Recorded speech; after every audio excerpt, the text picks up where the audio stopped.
황후가 되라는 말에 이 새끼가 또 쓸데없는 말을 짓거리는구나 라고 생각이 든 태을은 그래 한번 네 세상에 가보자. 가서 내가 대한제국의 국모다 라고 해보자며 큰 소리를 치게 됩니다. 그리고 그 말이 떨어지기 무섭게 이곤과 대나무 숲으로 향하게 되죠.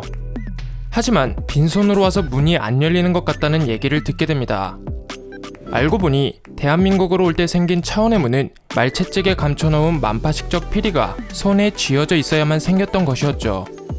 그렇게 이곤은 만파식적이 있어야지만 평행세계를 오갈 수 있다는 사실을 알게 되고 그 말을 들은 태을은 이 새끼가 또 구라를 쳤구나 라고 생각하며 그 자리를 피하게 됩니다.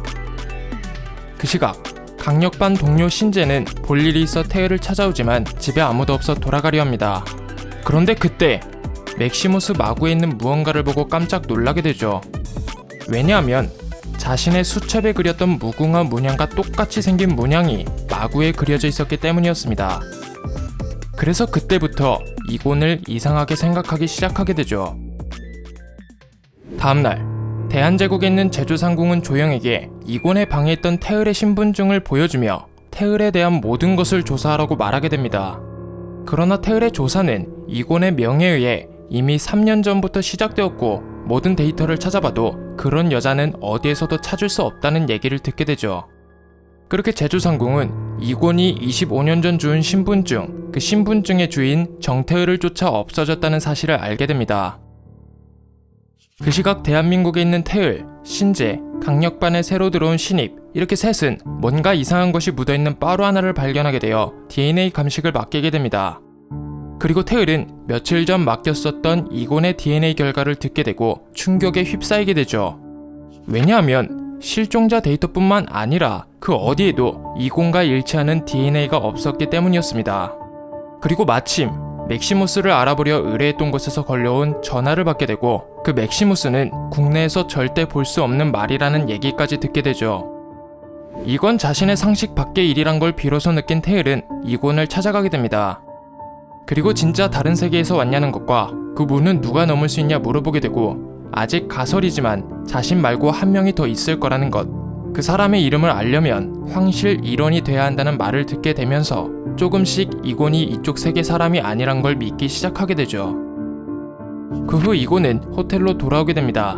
그리고 천둥이 치던 그때 어깨 쪽에서 통증을 느끼게 되고 천둥이 거세게 칠수록 그 통증 또한 더욱 커지는 것을 느끼면서 뭔가 이상하다고 생각하게 되죠.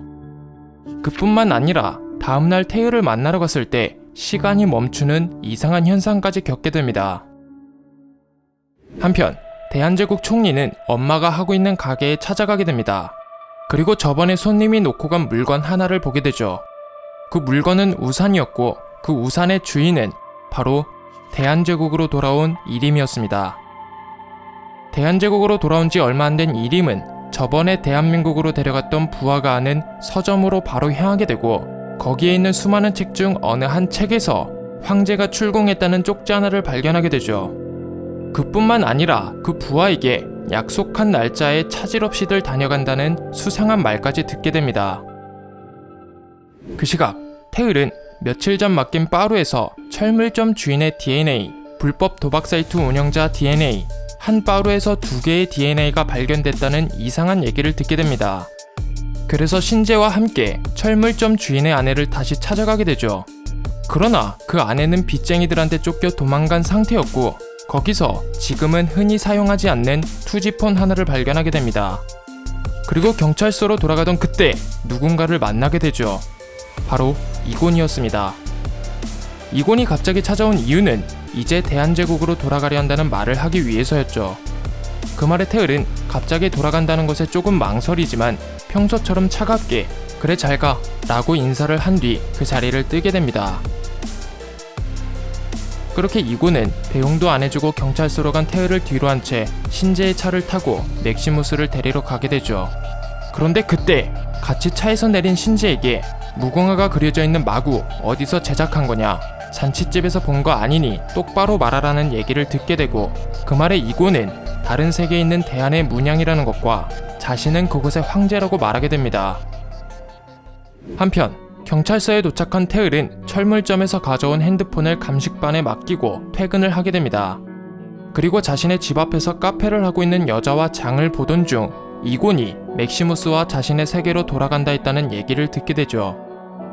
그 말을 듣고 집에 돌아온 테일은 맥시무스가 있었던 곳 주변을 둘러보며 진짜 같구나 라고 생각하면서 신경 쓰이기 시작하게 되고, 때마침 이곤은 정말 대한제국으로 돌아가게 됩니다. 드디어 대한제국으로 돌아간 이곤, 그리고 그가 점점 신경 쓰이기 시작한 테일, 그들의 운명은 어떻게 될까요? 구독, 좋아요, 알람 설정을 눌러주시면 정말 큰 힘이 됩니다.